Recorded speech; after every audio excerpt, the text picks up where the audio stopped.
Thanks for checking us out. This is Matt with PondMAX. Today we're going to go over how to install a Clearwater pump and filter kit into an existing pond.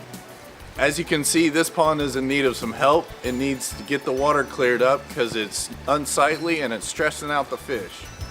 Now check out this old gravity filter system in large UV, plus a skimmer and a whole range of other products to try and get this pond clean.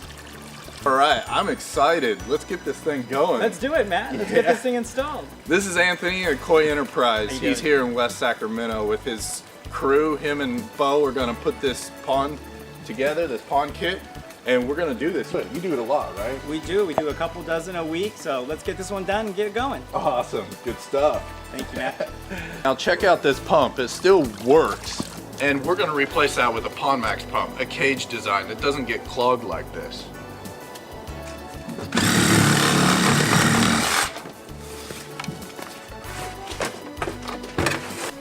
Look, they even had another external filter trying to help out. Piping galore. Now for the big box gravity filter. Let's get that out of here. Imagine cleaning this thing out. Every week we're in here pulling all this out, trying to get it clean. All right, back to the Clearwater kit. Let's get this thing unpacked and ready to install. In the kit comes everything you need. You got the filter, which is the main piece. That's the PondMAX pressure filter, easy to backwash. And then we got the 25 feet of hose tubing, easy to connect. All right, we got our PondMAX pump ready to go into the bottom of the pond. We got the hose clamps, all the hose clamps you need to connect that tubing. A bottle of beneficial bacteria to get your pond filter started.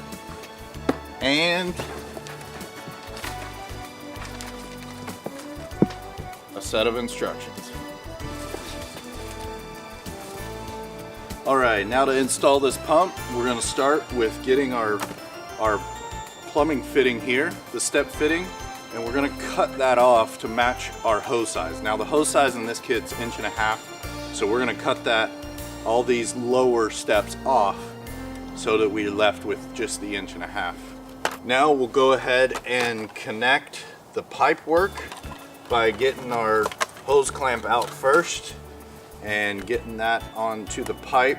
You want to make sure you get that on there first, then push the pipe onto the fitting, and sometimes it helps if you twist it a little bit. That gets it on there a little further, and then simply get that clamp in the right position and use your screwdriver to tighten that up. Once you've got that clamp tightened down, we can go ahead and connect the ball fitting to the pump. Now make sure you got your little gasket in there. It could be in the bottom of the box, but go ahead and put the gasket in to seal to the pump and tighten that down. Hand tight should be fine. No need to use tools. All right, so it's pretty easy to install that pump. You just drop it in the water there. Try to get it in the deep end opposite of the waterfall. That way all your water moves across the pond and it's sucking everything from the lowest point. Now the pipe work is pretty easy. Just get that routed through the pond towards where you're gonna put the pressure filter, and you wanna hide that amongst the foliage there where you're gonna keep it out of sight best you can. Get that up over the edge and back there to where the pressure filter is gonna go. Next, just route the cable over to where your power source is. Get that hidden as best as you can as well. And you got your pump installed, ready to roll. Now we've got our hose and cable ran where we want them to go. Get those hidden a little bit. And then we're gonna go ahead and start digging the hole for our filter. Now we can bury this filter all the way up to the lid. So we're gonna dig a pretty deep hole because this is a 3600 filter. The bigger one, it's a little taller, so we're gonna dig that down.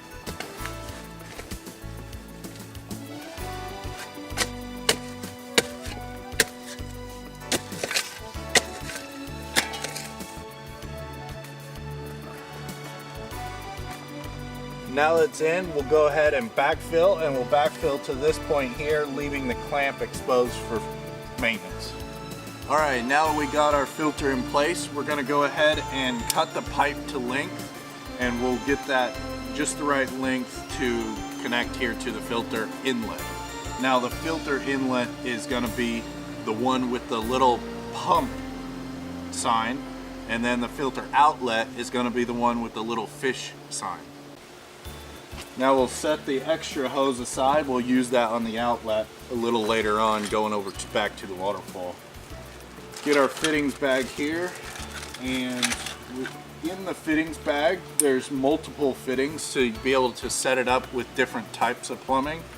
So today what we're going to use is the barbed fittings, the stepped fittings there. Those are very easy to use. You don't no glue necessary or anything like that, just a screwdriver and your hose clamps.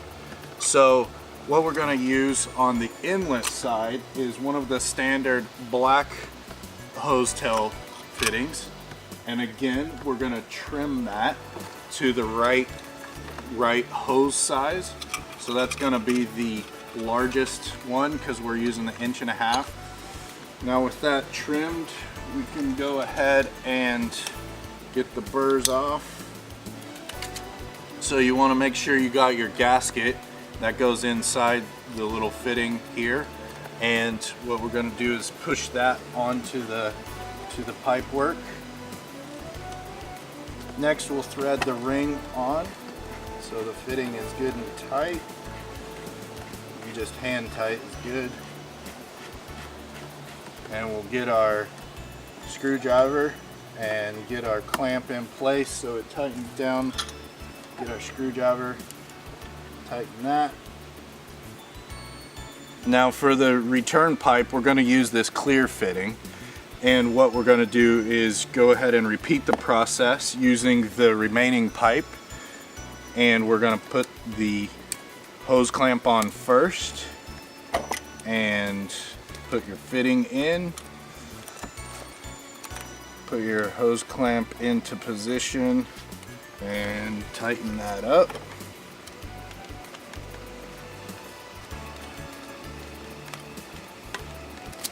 Get your gasket, put that in place, and attach the fitting to the filter.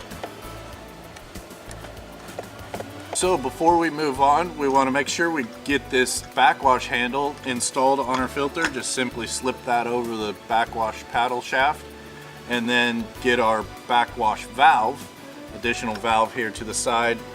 Install that, make sure you got the little gasket again, install that on the side, and we are good to go. Ready to get our pipe work plumbed up to our waterfall and get the water running.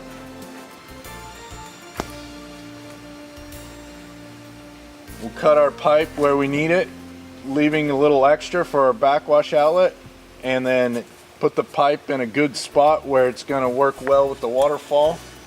All right, let's plug her up. Let's get that pump going, get our water flowing, and also we got the UV in the filter that we want to plug in. So we'll go ahead and plug that in, get that going.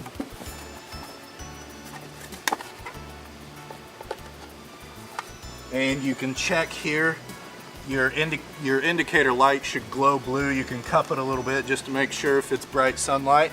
Good to go, our UV's working. Let's do this, let's get the water flowing.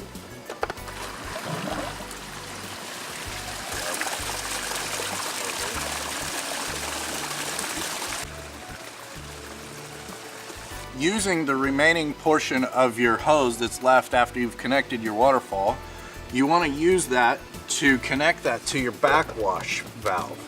This way you can pipe the backwash water to your flower bed. You don't want to waste that water. It's great fertilizing water for your flowers. So go ahead and connect that, tighten that up, and you're good to go. Great, we've completed the installation of our Clearwater kit. Thank you, Anthony, for helping us out. Now we're gonna go ahead and put a little bit of our beneficial bacteria in to get that filter going, and we're gonna come back in a few weeks and see how we're doing.